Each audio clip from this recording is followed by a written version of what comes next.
Hello বন্ধুরা, সবাই কেমন আছো? আশা করছি ভালো আছো। তো আমি আজকে কী রান্নাবান্না করেছি দেখাই তোমাদের সঙ্গে।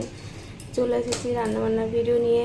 তোমরা কে কী রান্নাবান্না করলে কমেন্ট করে জানিও বন্ধুরা। তো এই যে ভাত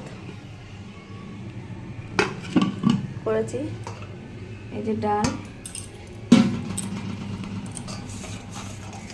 মুগ ডাল মটর ডাল মিশিয়ে করেছি। আর এর মধ্যে একটা কাঁচকলা আছে, একটু কুমড়ো ছিল পচে যাচ্ছিলো, তা কেটে ভাজা করেছি। এই যে আলু ভাজা, আর হচ্ছে একটা তরকারি করেছি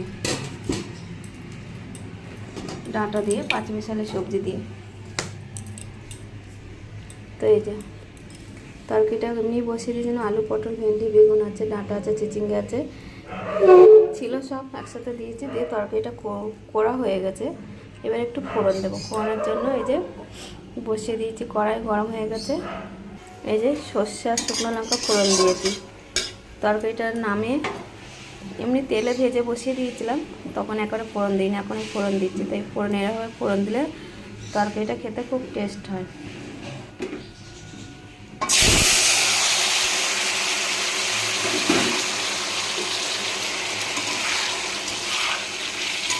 তোমরা কে কী রান্না করলে কমেন্ট করে জানিও বন্ধুরা।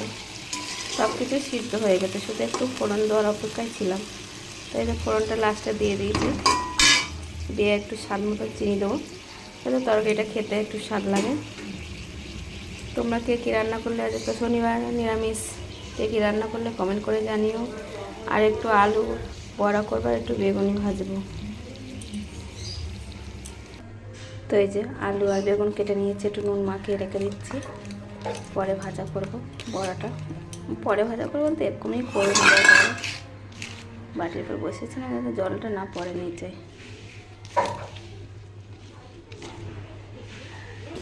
তো আমি কী কী দিয়েছি দেখো, চিনি, কালো জিরে, এটা হচ্ছে খাবার সোডা দিয়েছি, একটু নুন, হলুদ, এটা একটু গোলমরিচের গুঁড়া, যাতে একটু ঝাল ঝাল ভাব হয়। কাঁচা লঙ্কা কেটে দেবো কিনা ভাবছি।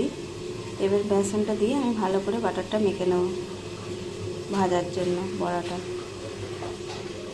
তারপরে বেসনটা দিয়ে দিয়েছি। এবার একটু ভালো করে নেড়ে চেড়ে মিশিয়ে নিই, তারপর একটু জল দিয়ে মেখে নেব। লঙ্কা দেবো না, কাঁচা কাঁচা খাবে তো, ঝাল আর খেতে পছন্দ করবে না।